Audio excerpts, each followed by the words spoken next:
What weapon substat should you be equipping your Shane? Let's find out. 7k dreamer please.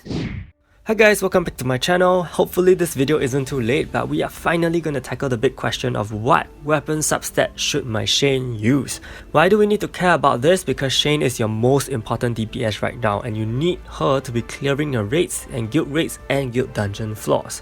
So what are some things you can do to boost her attack? Mythical powering her up as your first priority, making her plus 10 is going to boost her attack a whole lot more. Fully limit breaking her, this is to increase her attack stat as well, and by unlocking special traits you add on different damage multipliers like crit and lethal damage and increased damage done on different enemy types. Make sure your defensive formation is maxed out because you will want that extra 30% attack increase when she's at the back. Giving her only Awaken plus 5 red jewels, with PvE crit and lethal jewel being a must-have. Increasing your fighter's soul level because the higher the grade, the higher the amount of attack stats added to her. Give her a costume to push the attack stat even more. Legendary costumes offer the biggest increase. Pairing her with Eileen, who will boost her attack by 50% in PvE, ensuring that she has high critical and lethal rate to guarantee crit and lethal attacks take place. Crit attacks raise output by 1.5 times, while lethal attacks also raise output by a not so obvious multiplier now, and also increases your output as the enemy's HP gets lower. These stats are found on her weapons, which you need to Mythical Awaken. So to crit or to lethal, that is the question. Let me give you 10 factors which can influence a hero's crit rate or lethal rate, and all these are applicable to even other DPS heroes like Sebastian, Spina and Taka. The most basic would be the hero's basic innate rate. Every hero has a basic chance to perform crit and lethal attacks. Awakened heroes have them at 7%, while Mythical Awakened heroes have them at 10%. A hero's passive can also have certain self-boosting capabilities, so this is something you need to check. Shane has a 30% increase in lethal rate by default. A hero's exclusive item. Some heroes receive their self buffs in crit or lethal rate from their exclusive item. So if you want a better idea of who they are, do check my Hero Remake Encyclopedia video, linked above, as everything is listed clearly in charts. Shane unfortunately does not have this. The next few factors extend beyond the hero himself or herself. I will rank them in the order which you should actually consider. Guild buff. I cannot stress how important the guild buff is right now because a simple guild buff can increase your hero's crit or lethal rate by 30%. This is a big deal and reduces the need to sacrifice equipment slots for these stats. However, the issue with this is that your entire guild must be comfortable with the buff, and it will go on to influence greatly your item choices, trait choices, accessory choices, and team choices for Shane. I will offer you different scenarios later with regards to this. The next 4 factors are the customizable aspects you can control for Shane, and they are items, jewels, accessories, and traits. For items, a Mythical Awakened crit or lethal item will increase the stat by 22%. So having 2 crit or 2 lethal weapons will increase that respective stat by 44% in total. Jewels which increase crit or lethal rate are found on boss jewels only, and at the maximum level of Awaken plus 5, each boss jewel provides 20% increase in that stat. Accessories give a 10% increase with 14% at maximum if it's her substat. Traits give a 10% boost as well. The next factor will be support heroes. I have illustrated all the heroes who buff ally crit and lethal rate in my Hero Encyclopedia video as well. For crit rate, we have Lena, who increases crit rate of all allies by 50% via her skill, while Soy increases crit rate by 20% on her passive. I know that Joker now buffs it at 30%, but he may be nerfed in future, so I don't want to use him in the discussion. For lethal rate, Rachel increases it by 20% with her Awaken passive, while Baijiao increases it by 10%. However, Shane already has a 30% lethal rate increase on her passive, so neither Rachel and Baijiao are needed. Which also means at the time this video was made, there are no potential support heroes to boost lethal rate for Shane. The last factor would be your masteries, and this is entirely customizable at the end of considering every other factor above to see whether crit or lethal is more necessary.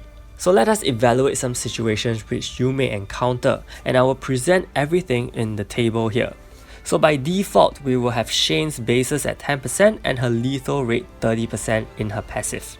For situation 1, Say for example your guild buff uses lethal rate increase of 30%. This means that you will need to further buff lethal rate by 30% and 90% for crit. So if you equip Shane with double myth crit weapons, this will be 54% in total. Assuming you use Soy, you can push this to 74% crit rate. Crit rate is very important, so it's definitely a must for this to be 100%. But now you are stuck with both crit rate and lethal rate in the 70% range, and there's really no other way unless you alter standard traits, jewels and accessories. At this point, I like to say jewels should have the lowest priority to be replaced because every jewel you use on Shane are irreplaceable, since they mostly provide immense buffs for her. Interestingly, traits, masteries and accessories all provide only 10% increase of either stat, giving you 30% to play with. So given this situation, you can only max out either crit or lethal, leaving the other stat in the 70% range. Neither can be maxed and this isn't recommended. Let's build on this situation and make adjustments. For situation 1A, what if you use Lina instead of Soy? With just crit weapons alone, Shane would definitely have 100% crit rate along with Lina's buff of 50%. In that case, you can afford to pump more into lethal rate using your mastery, traits and accessories depending on the need. This would get her lethal rate to 100% without any issue. It is not a must to use lethal accessory because there can always be changes to your accessory choice depending on the enemy. Without it, you will still have a 90% lethal rate. What if you really want to use Soy like in situation 1? The best recommendation for a Shane and Soy team would be to use 2 guild buffs for crit and lethal rate individually.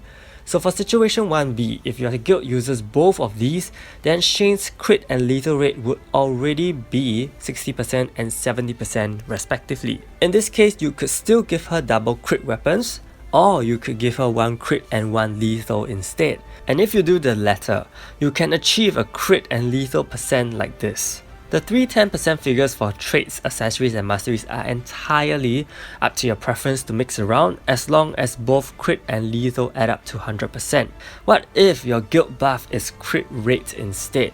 In this situation, situation 2, I would strongly recommend giving Shane double lethal. Again, you see that with Soy alone, it is very challenging to max out Shane's crit and lethal unless you sacrifice slots. Usually where Soy is used alone, double guild buffs should be considered. However, the issue with the double guild buff is that you will end up losing one other important buff, so a lot of careful testing is required to determine whether the benefit of having the crit and lethal buff outweigh the loss of another buff. So the better and easier setup is using Lina. This is also my personal setup right now based on my crit guild buff. 100% crit with a little excess on lethal. You may choose not to have the lethal accessory and that will still give you a good lethal rate of 94%. The benefit of the Shane and Lina combo is that you really do not need to worry about crit rate so much and purely focus on lethal equipment for Shane. So what is the conclusion of this video? It all boils down to the possible guild buff you are given by your guild. And with that in place, it should guide you to choose the first 2 important weapons to Mythical Awaken for Shane. Even if you decide to build Shane according to how you want her to be, you still should consider the guild buff, which really lessens the load for you. Ultimately, I feel that if you have 2 myth lethal weapons, then build 1 extra myth crit weapon just to be flexible, and likewise the opposite applies.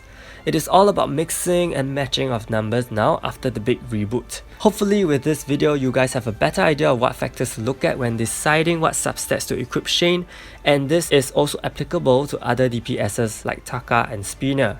Use the table in your own calculations, and all the best in your PvE runs. Stay tuned for more guides to come. Thank you so much and see you!